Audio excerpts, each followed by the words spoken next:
আমার নবীকে বোরাক থেকে নামাইবার পর মসজিদে আকসার ভিতরে ঢুকাইলেন। আমার নবী কয় উম্মত,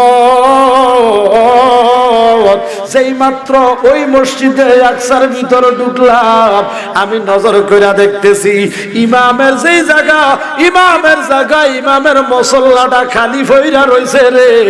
আর লাইন ধইরা সারিবদ্ধভাবে কাতার ধইরা সব মুসল্লিরা দাঁড়ায়া রইছে। ওই মুসল্লিরা কেডা জানোনি?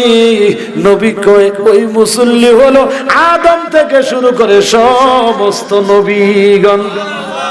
আরো জোরে, সব নবীরা মুসল্লির কাতারে আপনার আমার নবীকে ইস্তেকবাল জানাইবার জন্য, স্বাগতম জানাইবার জন্য দাঁড়াইয়া রইলেন। সবাই দাঁড়ায় আমার নবীর প্রতি সম্মান প্রদর্শন করলেন। বাজার রে, এবার জিবরাইল আমার নবীকে নিয়ে কয় নবী গো, যান ইমামের মুসল্লা যান, 2 রাকাত শুকরানা স্বরূপ নামাজ আদায় করেন। নবী গো, আপনি হবেন নামাজের ইমাম, আর ওই আপনার পিছনে ইক্তেদা করে নামাজ যারা আদায় করবে এরা হবে মুসল্লি। অর্থাৎ সব নবীরা আমার নবীর পিছনে ইক্তেদা করে মুসল্লি হলেন। এই জন্য আমার নবীর একটা লকব হলো ইমামুল মুরসালিন। সুবহানাল্লাহ কইতেন না? এই জন্য আলা হযরত বলেন মুলকে কো নাইনো মে আম্বিয়া তাজেদার। জোরে করে আল্লাহু আকবার। মুলকে কাম নাইনো মে আম্বিয়া তাজেদার, তাজেদারো কা কাহামারা নবী সবাই পড়েন সবসে আওলা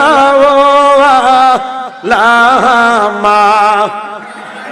مولاي صل وسلم دائما ابدا على حبيبك शाहिद आलम नूरे मुजासम, रब से चले मुलाकात को पढ़ो सब सल्ले अला, पढ़ो सब सल्ले अला, पढ़ो सल्ले अला, पढ़ो सल्ले, हाँ पढ़ो सल्ले अला, पढ़ो सल्ले ला।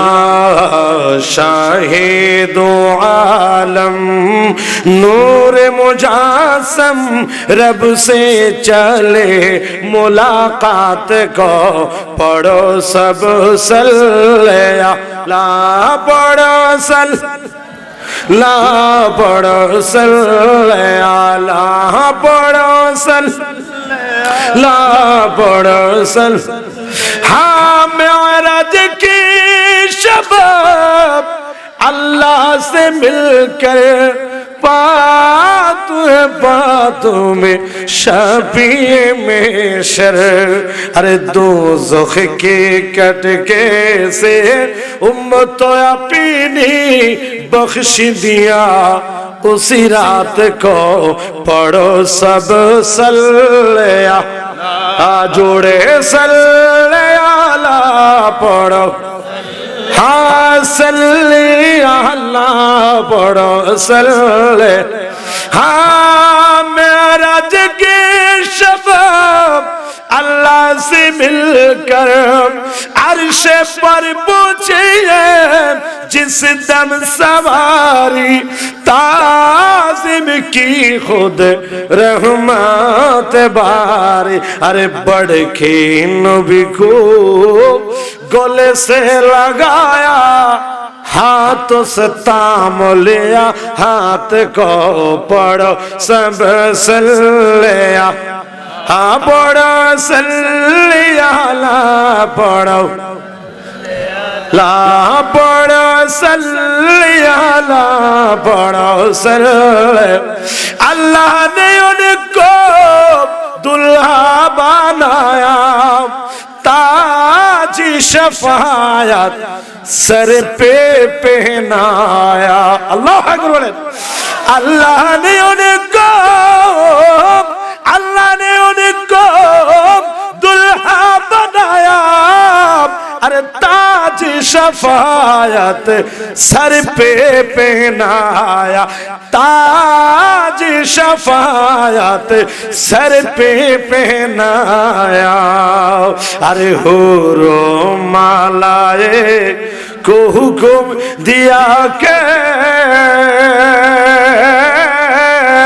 हुरो मालाए को हुक्म दिया के हाथ उठाओ मुनाजात को पढ़ो सब सल्ले, हाँ पढ़ो सल्ले अला, पढ़ो सल्ले अला। একটা জবানও কেউ বন্ধ রাখবেন না গো, জবান খুলে ইমানে আওয়াজে উচ্চ কণ্ঠে একবার বলেন না ইয়া রাসূলুল্লাহ। সকলে বলেন মারহাবা। গতকালকে দ্বিতীয় মাহফিলে আপনাদের পাশে মহিদপুর রাতের 12টা বাজে এসে মাইক দোষে দিয়ে মানে বুথের মতো শীতিতে কম্বল গায়ে বসেছে, তাহলে বোঝা গেল বড়রা মানুষ এটা বোম মারও দৌড়ান যেত না, ঠিক কি না?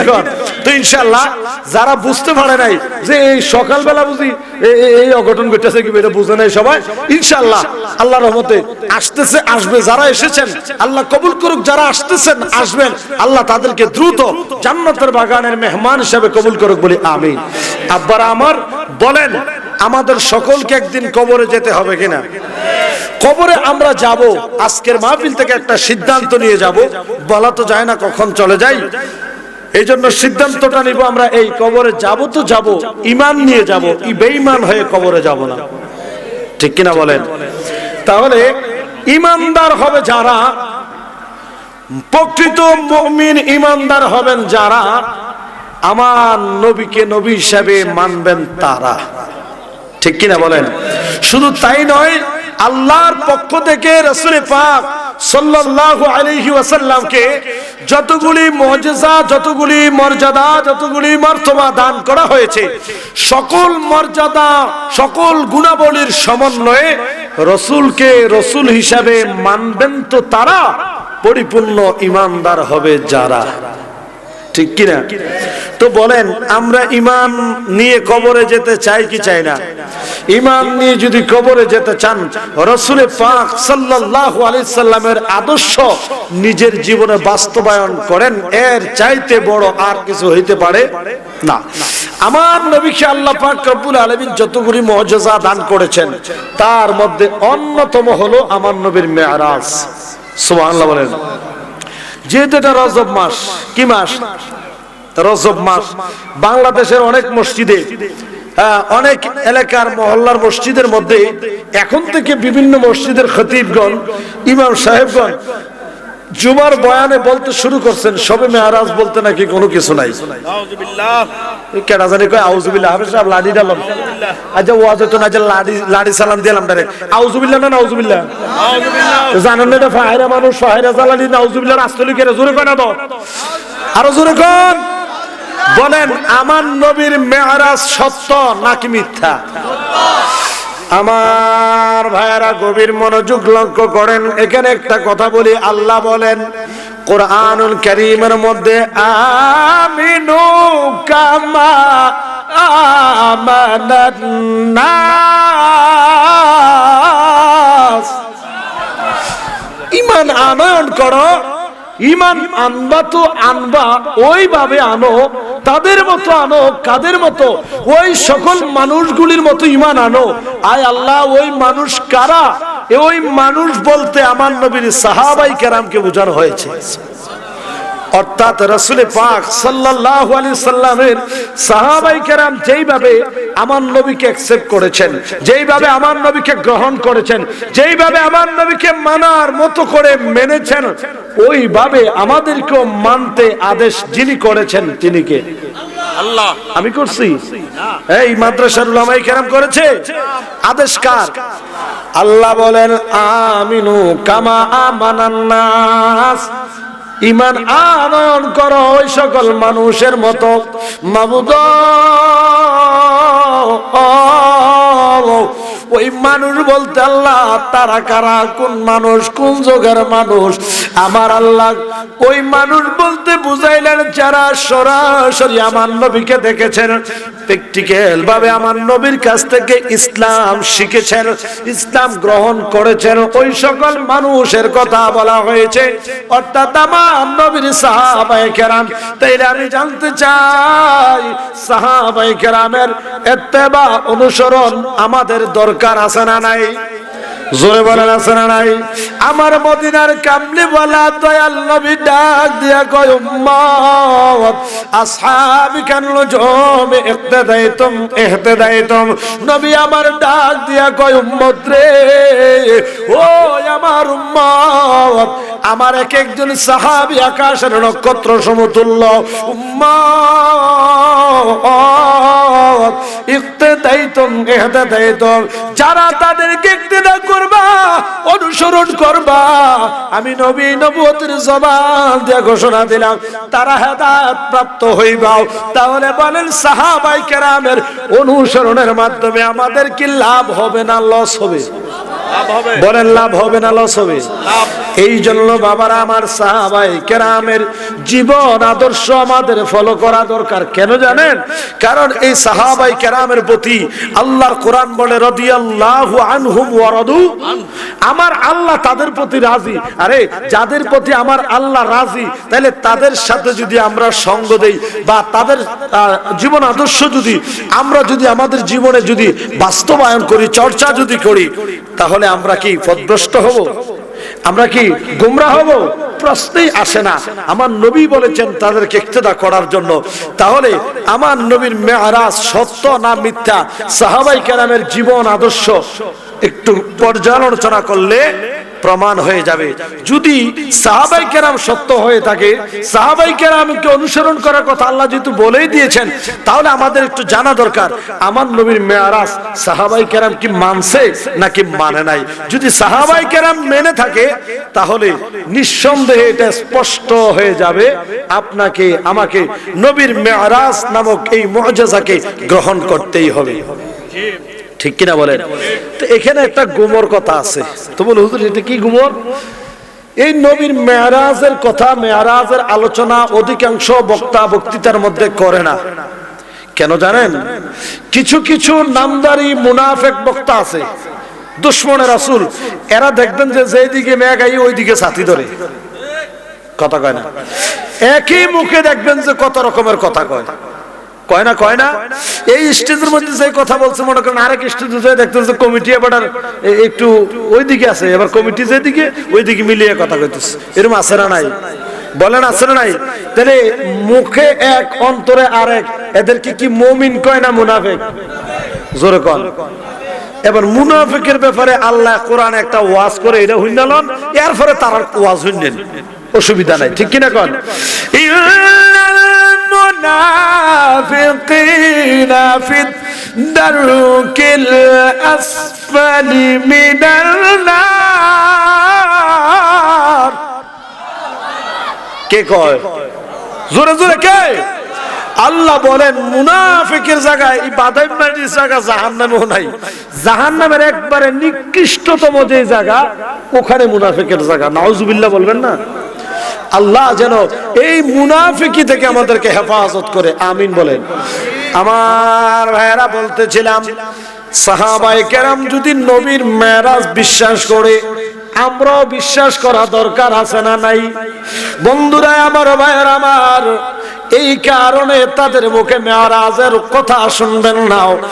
কারণ মেরাজের কথা যদি বলতে যায়, এতদিন যে বলেছে নবী আমাদের মতো সাধারণ মানুষ, নবী একটা সাধারণ মাটির মানুষ, নবী মহিলা কল্লা পচ্চাকি মিশে গেছে মাটির সাথে, নবীর কোনো ক্ষমতা নাই, এই জাতীয় কথা এতদিন যারা বলছে, মেরাজের ওয়াজ করতে গেলে ধারাবাহিক যদি হিস্টোরি বলতে যায় ধরা খাবে। কথা কন। এই মেরাজের ওয়াজ করে না এই কারণে, কারণ চুরির ধরা খাইবে। এতদিন তো চুরি করছো, চোরার ঘরে চোরা, তেল চোরা। কথা কন। এতদিন কি চুরি করছে? ইমান চুরি করছে। মানুষের শুধু বুঝাইছে যে মুহাম্মদ আমাদের ভাই, কি করেছো ভাই এই দিনের জন্য? কয় না, কইছে না, কইছে না? কথা কয়। আপনারা আমার মনে ডরাইতেছেন মনে হয়। হ্যাঁ শুনেন, একটা কথা মনে পড়ছে, কথাটা একটু কই তাহলে আমরা একটু স্পিড বাড়বো। নবীর সাহাবী ওমর কে? কথা কয় না রে। ইসলামের দ্বিতীয় খলিফা হযরত ওমর ইবনুল খাত্তাব রাদিয়াল্লাহু তাআলা, যিনি অর্ধেকটা পৃথিবীর শাসক ছিলেন। এই বরুড়া তো একটা উপজেলা, এরকম উপজেলার একজন প্রতিনিধি থাকে না, নেতা থাকে না, আর এটি তো মনে করেন ছোট ছোট নেতা, এ তো মনে করেন নেতায় না। হযরত ওমর ইবনুল খাত্তাব রাদিয়াল্লাহু তাআলা কত বড় নেতা ছিলেন, দেশ না গোটা পৃথিবীর অর্ধেকটা শাসন করছেন হযরত ওমর। নেতা কি এটা কি টুর্নামেন্টের নেতা মনে হয়, ফাতি নেতা মনে হয়? এই নেতা কি নরম না গরম? আল্লাহু আকবার কর। এই ওমরের কাছে এক লোক আসছে, ওমর আমি নবীর দরবারে একটা বিচার নিয়ে গিয়েছিলাম, বিচার আমি সঠিকভাবে পাই নাই। আচ্ছা তো নবী বিচারটা করছেন তো করছেন, বিচারটা পক্ষপাতিতা করে নবীজি ওই ইহুদির পক্ষে নিছে, নাউজুবিল্লাহ বলবেন না? আসলে আমার নবী কি বিচার কোনো পক্ষ নিয়ে করতে পারে? নবী বিচার করবেন তো করবেন, এটা ন্যায় বিচার করেন। বিচারের রায় যেহেতু ইহুদির পক্ষে এসেছে সেই পাবে, কারণ এটা হলেন রাহমাতুল লিল আলামিন, নবী সবার জন্যই রহমত, ঠিক কি না বলেন? তো ওমর নবী আমার দিকে দিলে তো পারতেন বিচারের রায়টা, নবী আমারে না দিয়া ওই ইহুদির দিকে দিল, বিচারটা আমার পছন্দ হয়েছে না। তাই নাকি? হ্যাঁ, ঠিক আছে বসেন। এবার ওমর কয় আপনি বসেন, আমার তলোয়ারটা কই? ঘর থেকে তলোয়ারটা হাতে নিলেন, ডাক দিয়া কয় এ বাহেনা, নবীর বিচার তোমার পছন্দ হইছে না, নবী বুঝি তোমার ন্যায় বিচার করছে না, তো ন্যায় বিচার লইয়া যাও কইয়া একটা খুব দিয়ে তলোয়ার দিয়ে একবারে কল্লা লাগছে।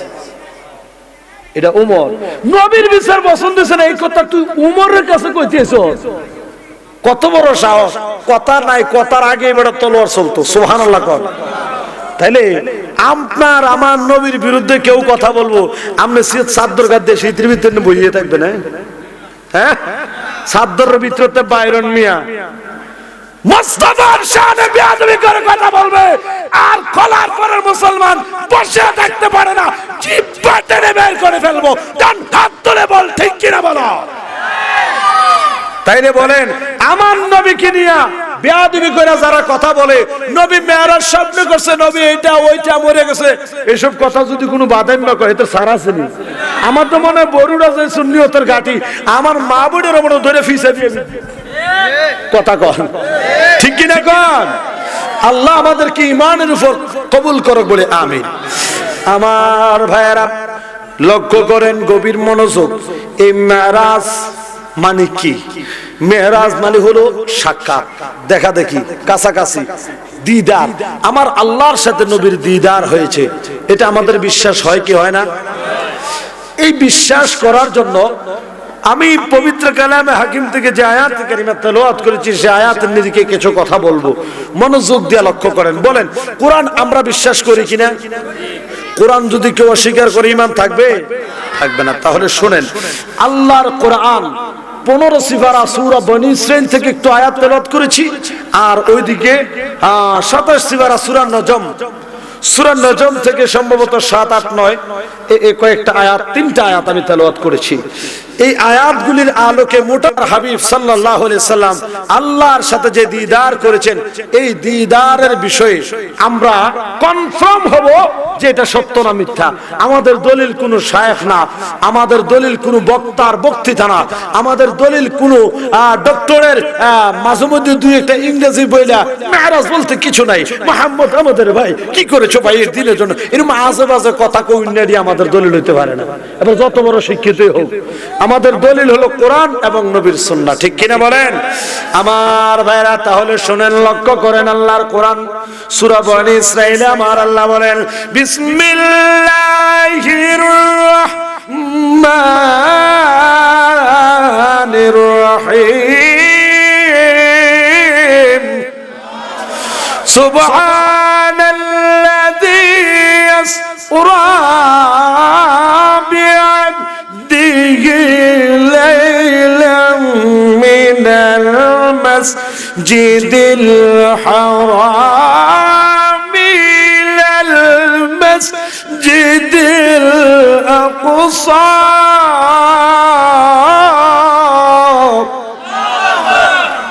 আরো জোরে ইলাল মাসজিদিল আকসা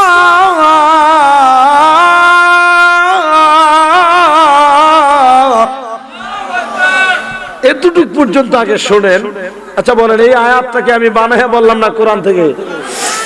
আল্লাহ সর্বপ্রথম বলেছেন সুবহান। কি বলেছেন? প্রথমে সুবহানের ব্যাখ্যাটা একটু জানেন, তাইলে সহজ হবে। সুবহান মানে হলো ওই সত্তা, সুবহান মানে হলো ওই সত্তা যার কাছে অসম্ভব বলতে কোনো কিছু নাই। সুবহানাল্লাহ। আচ্ছা বলেন, আল্লাহ যদি চায় ঠিক এই মুহূর্তে সূর্য উঠাইয়া দিব, আল্লাহর পক্ষে কি সম্ভব না অসম্ভব? আমার আল্লাহ তো ওই আল্লাহ, ঈমান রাখতে হবে।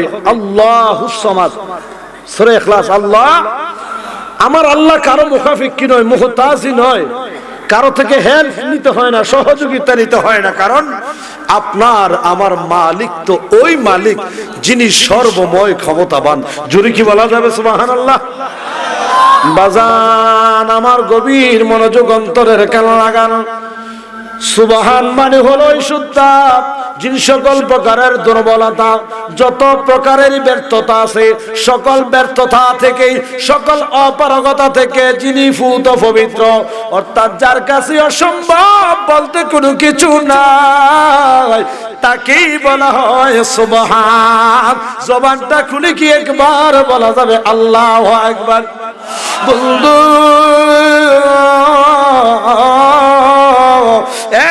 আমার যুবক ভাইয়েরা, মুরব্বী বাবাজিরা, আল্লাহ ঘটনা বলার আগেই সবাইকে সতর্ক করে দিলেন। কারণ ঘটনাটা আল্লাহ বলে, এই ঘটনাটি শোনার আগে জেনে নাও এই ঘটনাটা বর্ণনা করবে আল্লাহ। এই ঘটনা বর্ণনাকারী আগেই বলতেছে সাবধান, সতর্ক। কারণ যেই ঘটনাটা বলবেন ওই ঘটনাটা বড় আশ্চর্য, এটা অবাক হওয়ার মতো একটা ঘটনা, যেটা বিশ্বাস হওয়ার মতো কোনো ভুয়ে নাই, বিশ্বাস হওয়ার মতো কোনো সুযোগে নাই। কেমনে সম্ভব? সবার কাছে একটা প্রশ্ন থেকে যাবে। এই জন্য সমগ্র জাতির ওই প্রশ্নের উত্তরকে সমাধান করে দেওয়ার জন্য সকলের উত্তরটাকে সমাধান করে দেওয়ার লক্ষ্যে আল্লাহ সবার আগে বলে দিলেন সুবহান। অর্থাৎ এই জগতের মানুষ, এটা যতই আশ্চর্য ঘটনা হোক না কেন, যতই কঠিন জিনিস হোক না কেন, যেটা তোমাদের কাছে চিন্তার কারণ হয়ে গেল, এটা কেমনে সম্ভব হয়েছে, কেমনে সম্ভব হয়েছে মনে হয় এটা ভুয়া কথা, এই ধারণা যাতে কেউ করতে না পারে আল্লাহ আগেই বলে দিয়েছে। ঘটনা বর্ণনা করতেছি আমি আল্লাহ, তো আমি আল্লাহর আগে চিন্তা নাও। এত কঠিন হোক, এর চেয়ে কঠিন হোক, সমস্ত কঠিনকে সম্পাদন করা আমি আল্লাহর পক্ষে সম্ভব। এই জন্য আমি সর্বপ্রথম বলে দিলাম সুবহান। আল্লাহর পক্ষে সম্ভব এটা জানাইয়া এবার আল্লাহ ঘটনা শুরু করলেন। আল্লাহ বলতেছেন, হ্যাঁ, আল্লাযী আসরা বিআবদিহি লাইলাম মিনাল মাসজিদিল হারাম ইলাল মাসজিদিল আকসা। সুবহানাল্লাহ। আমার আল্লাহ ডাক দিয়া কয়, জগতের মানুষরা, আমি আল্লাহ রাতের কিছু অংশে মক্কা শরীফের মসজিদে হারাম থেকে ওই ফিলিস্তিনের মসজিদুল আকসা পর্যন্ত বিআবদিহি দ্বারা আমার আল্লাহর সিও খাস বান্দাকে বুঝাইলেন। আমার আল্লাহ বলেন, জগতের মানুষ রে, আমি রাতের কিছু অংশে মক্কা শরীফের মসজিদে হারাম শরীফ থেকে ফিলিস্তিনের মসজিদ আকসা পর্যন্ত আমার সিও খাস বান্দা, আমার মাহবুব নবী, আমার প্রেরিত রাসূল অর্থাৎ মুহাম্মদ সাল্লাল্লাহু আলাইহি ওয়াসাল্লামকে আমি রাতের কিছু অংশে এই মসজিদ থেকে ওই মসজিদ পর্যন্ত ভ্রমণ করেছি। সুবহানাল্লাহ। এখন যারা এই ঘটনা শুনবে তারা একটু অবাক হওয়ার কথা। কারণ তখনকার সময়ে মক্কা শরীফের মসজিদে হারাম থেকে মসজিদে আকসা পর্যন্ত, তখনকার সময়ে, এখনের কথা আমি বলছি না, এখন তো উইন্ডার অফ মডার্ন সায়েন্স, বিজ্ঞানের সহযোগিতা কত অত্যাধুনিকতা হয়ে গিয়েছে। হ্যাঁ, কত দ্রুত সময় আমরা হাজার হাজার মাইল দূরের পথ পাড়ি দেই, ঠিক না? তো তখন তো আর এমন ছিল না, তখনকার অবস্থানে যেই ব্যবস্থা ছিল ওই ব্যবস্থার আলোকে কিতাব সাক্ষী দেয়। তখনকার সময়ে মসজিদে হারাম থেকে মসজিদে আকসা পর্যন্ত যাইতে লাগতো 15 দিন। কয়দিন যাইতে? 15 দিন। আবার আসতে টোটাল মিলে কতদিন? 30 দিন, পুরো একটা মাস। আল্লাহ বলতেছে আমি রাতের কিছু অংশে, লাইলাম মিনাল মসজিদুল হারাম, রাতের কিছু অংশে। তাহলে এটা অবিশ্বাস করার মতো না? এই অবিশ্বাস করব এই কারণে আল্লাহ আগে বলছে সুবহান, রাতের কিছু অংশে যেটা তোমাদের যাইতে 1 মাস লাগে, আমি কিছু সময় না চোখের ফলকে ফারি, আল্লাহ ফারেনি। এই জন্য বিশ্বাস করতে হবে। এই জন্য আল্লাহ সুবহান আগে লাগাইয়া দিলেন, বলি সুবহানাল্লাহ। আমার ভাইয়েরা, আল্লাহ রাতের এখান থেকে কয়েকটা পয়েন্ট। আল্লাহ নবীর মেরাজটা হয়েছে রাত্রবেলা। কোন বেলা? রাত্রবেলা। আল্লাহ নবীর মেরাজের সূচনা হয়েছে মক্কা শরীফের মসজিদে হারাম থেকে ফিলিস্তিনের মসজিদ মসজিদে আকসা পর্যন্ত। সুবহানাল্লাহ বলেন। আল্লাহ নবীকে নিতে এসেছেন জিবরাইল নামক ফেরেশতা। জোরে বলুন না সুবহানাল্লাহ। মাকামুহু وقاب قاسين مطلوبه والمطلوب موجود سيد المرسلين خادمه والبراق مرقابه والمعراج سفره وسدرة المنتهى। সুবহানাল্লাহ বলেন। নবীর খাদেম হলো জিবরাইল। সুবহানাল্লাহ বলবেন না? এই তারা ধরা খায় কোন জায়গায়? আমি ওই জায়গাটা নিয়ে যেতেছি ইনশাআল্লাহ, দেখবেন সব সুরের গোষ্ঠী সুর ধরা খাইব। কথা কর বাজান আমার, গভীর মনোযোগ দিয়ে লক্ষ্য করেন। এবার আল্লাহ বলেন রাতের কিছু অংশ আমি ভ্রমণ করাইলাম। তো কেন করাইলাম? আল্লাযী বারাকনা হাওলাহু লিনুরিয়াহু মিন আয়াতিনা ইন্নাহু হুয়াস সামিউল বাসীর। আল্লাহর কুদরতের কিছু নিদর্শন সমূহ, এগুলা আল্লাহর প্রিয় মাহবুব নবীকে ঘুরিয়ে ঘুরিয়ে দেখানোর জন্য ভ্রমণ করিয়েছেন, সফর করিয়েছেন। জোরে বলুন না সুবহানাল্লাহ। এবার আসেন ভাইরা আমার, এই জায়গার মধ্যে এই মেরাজের যে সফরের সূচনা মসজিদে হারাম থেকে মসজিদে আকসা পর্যন্ত, অন্তত এতটুকু তো পাওয়া গেছে নাকি? এবার আসেন সূরা নাজম থেকে যে 3 আয়াত তেলাওয়াত করলাম, ওই আয়াতে কি বলা হয়েছে? সুম্মা দানা ফাতাদাল্লা ফাকানা কাবা কাউসাইনি আও আদনা ফাআওহা ইলা আবদিহি মা আওহা। জোরে বলেন সুবহানাল্লাহ। অর্থাৎ শর্টকাটে আপনারা বুঝেন মতো করে শর্ট ভাষায় বলি, ওই আয়াতে এটাই বলা হচ্ছে যে আল্লাহ আল্লাহর মাহবুব নবীর সাথে যে সাক্ষাৎ দিয়েছেন, দিদার করেছেন, দেখা করেছেন, এত নিকটবর্তী নিয়েছেন, এত কাছাকাছি নিয়েছেন। একটা তীরের সাথে যে ধনুক, যেইভাবে একটা তীরের থেকে একটা ধনুকের দূরত্ব যতটুকু, এর চেয়ে আরো কম বা আরো বেশি কাছে। সুবহানাল্লাহ। আচ্ছা বলেন, এই ধনুকের সাথে তীর যে এমনি লাগায় মারে, এটার একটা সম্পর্ক আসেনি? কথা কন। এটার লগে তো এটা লাইক গিয়ে রয়েছে। তাইলে আল্লাহর কোরআনে উদাহরণ দিয়েছেন তীর এবং ধনুকের সাথে। তাইলে সহজভাবে বুঝা নিলে জিনিসটা হয় না। আরে তীর আর ধনুক যদি তুলনা হইয়াতে, তীর যেটা ধনুক যেটা টাঙ্গেন না, যেটা লটকেন না, যেটা ঝুলেন না, যে একই কথা। তীরই আনো ধনুকই আনো, এটাতে কেউ তো কেউ আলাদা না। ডাইরেক্ট কোন জানা মানা বিধান আছে, এই কারণে আর কি হয়তোবা। কিন্তু বুঝা নিলে এনে নবীর শান বোঝা যায় কি যায় না? যায় না, যায় না। এই জন্য পাগলা এক নবীর আশেক বলে, আরে আরে সে ফলক সাইর কি रब से मुलाकात की नूर से नूर मिल गया है वास्ते में परदानोती। अल्लाह अकबर। अर्श फलक सैर की रब से मुलाकात की नूर से नूर मिल गया है वास्ते में परदानोती। ये मिलन है मुहिब तुम पे चढ़ा देख ले। अरे नूरुल अला नूर नूरुन अला नूर है जाते अला पाके सल्ले अला मोहम्मद बशर में आया है मगर नूरुन अला नूर है। ज़बान खुले कर अल्लाहु अकबर। আমার নবীজির শান আল্লাহর দরবারে কত মহান। বাবা, এই নবী সিন্না কবরে যাওয়া দরকার আছে না নাই? এই নবী সিন্না কবরে যাওয়া লাগবে, ঠিক কিনা বলেন? আমার ভাইয়েরা, বলতেছিলাম अर्श फलक सायर की, रब से मुलाकात की, नूर से नूर मिल गया है, वास्त में प्रदानती অর্থাৎ আরশ ফলক, আরশ কুরসি, লৌহ কলম সব কিছু আমার আল্লাহ ভ্রমণ করাইয়া এক নূর আরেক নূরের সাথে মিলে গেলেন। নূর সে নূর মিল গয়া হে, একটা নূর আর একটা নূরের সাথে মিলিত হয়েছে। বাজান রে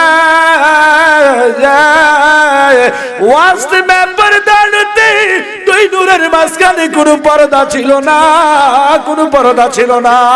এই জোরে কি একবার বলা যাবে আল্লাহু আকবার? বাজান আমার, এবার আসেন আমার নবীর বর্ণনা। নবী বলেন, দুনিয়ার মানুষ, হে আমার উম্মতরা শোনো শোনো, নবী মেরাজের সফর শেষ করে এসে আপন উম্মতের কাছে এই মেরাজের ঘটনার যুগ উপযোগী একটি বিষয়, যে বিষয়টি বর্তমান সময়ে আপনার আমার জন্য অত্যন্ত দরকার। সেই বিষয়টি হলো আপনার আমার নবীর মেরাজ। বর্তমান সময়ে অনেকে মেরাজকে অস্বীকার করে, এই জন্য ধারাবাহিকভাবে মেরাজের কথা বলতে গেলে অনেক সময়ের দরকার। আমি মুসলিমাই কিছু গুরুত্বপূর্ণ তথ্য আপনাদেরকে দিতে চাই, যেগুলার দ্বারা মেরাজের দলিল প্রমাণ হিসাবে থেকে যায়। এই জন্য বাবারা আমার মনে রাখবেন, সাহাবায়ে কেরাম আমার নবীর মেরাজ বিশ্বাস করেছেন, আমরাও বিশ্বাস করি। বিশ্বাস করে না যারা ঈমান হারা বেঈমান তারা, কথা বলেন ঠিক কিনা? এবার আসেন ভাইরা আমার, কোরআন থেকে অন্তত পক্ষে মসজিদে হারাম থেকে মসজিদুল আকসা পর্যন্ত নবীর ভ্রমণের দৃষ্টান্ত আমরা পেয়ে গেলাম। এবার একটু মনোযোগ দিয়ে লক্ষ্য করেন বন্ধু, আপনার আমার নবীর কাছে যদি প্রশ্ন করা হয়, ইয়া রাসূলুল্লাহ, নবী গো, আপনার মেরাজ সম্পর্কে একটু জানতে চাই।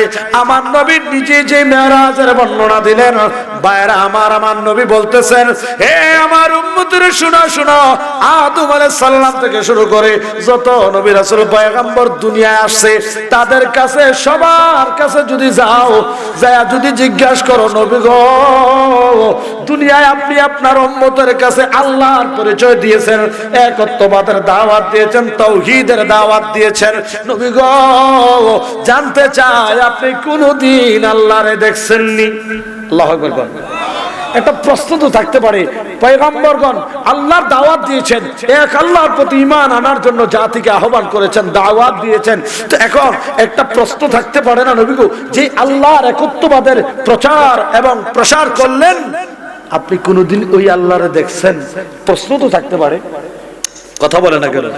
এইভাবে আদম আলাইহিস সালাম থেকে শুরু করে 1,24,000 মতান্তরে বেশ এবং কম 2,37,000 যত নবী রাসূল পয়গম্বর দুনিয়ায় এসেছেন, সব নবীদের কাছে একজন একজন করে সবার কাছে যাবেন, সবাই একটাই উত্তর দিবেন, না, আমরা আল্লাহকে কখনো দেখিনি।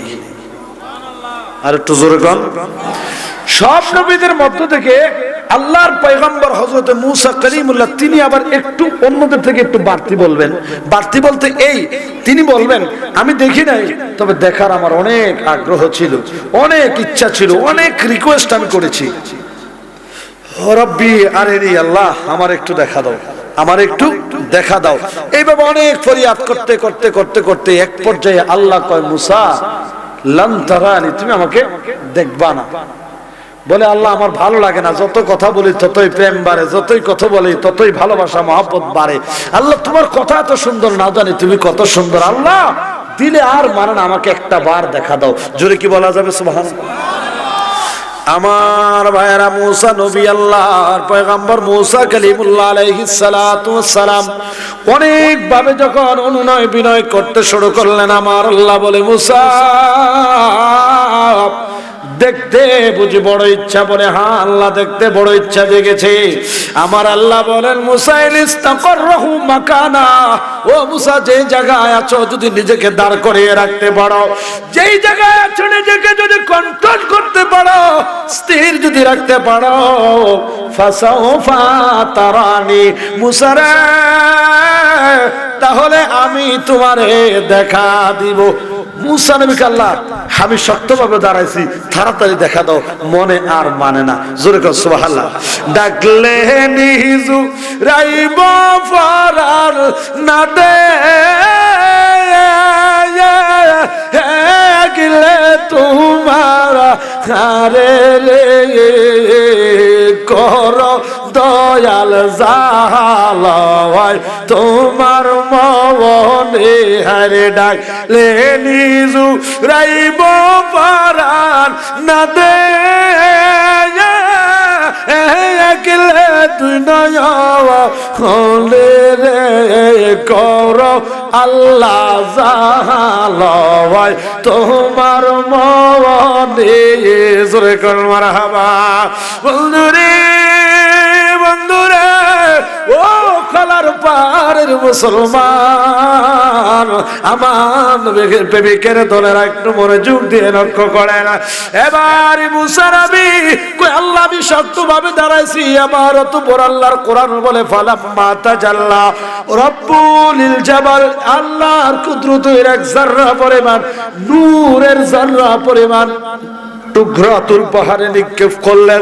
নিক্ষেপ করতে দেরি ফাকাররা মুসা সাইকা, আল্লাহর পয়গম্বর বেহুশ হয়ে পড়ে গেলেন। জোরে কর সুবহানাল্লাহ। আমি চেষ্টা করছিলাম কিন্তু দেখতে পারি নাই, কিন্তু দেখতে যাইও যাও আল্লাহর রাজি করেছি। একটু ঝলক দেখে আমি ছিটিয়ে পড়ছি যে বেহুশ, আমার আর খবর নাই। এর দূরে মুসা নবী বাড়াইয়া বলবে, কিন্তু একটাই উত্তর আসবে, আল্লাহরে কেউ দেখে নাই, কেউ দেখে নাই, কেউ দেখে নাই। যাইতে যাইতে যাইতে যাইতে যেই নবীটা আপনাদের নবী, যেই নবীটা আমাদের নবী, যেই নবী বরুরার মুসলমানের নবী, যেই নবী আপনার আমার জান, যেই নবী আপনার আমার প্রাণ, যেই নবী আপনার আমার ঈমান, যেই নবী ধর্ম, যেই নবী না হইলে মসজিদ হতো না, মিম্বার হতো না, কোরআন হতো না, ইসলাম হতো না। ওই নবীর কাছে যখন যাবেন, নবী গো আপনি কি আল্লাহকে দেখেছেন? উত্তরটা কি জানা দরকার আছে না? এই জানা দরকার আছে না? আছে না? আমার নবীর কাছে যেই মাত্র প্রশ্ন করবেন, নবী বলবে আমি দেখি নাই, দেখতে চাইও নাই, দেখার আমার শখও জাগে নাই। উম্মত আমার মক্কা শরীফের শিয়াবে আবি তালিবের গাতিতে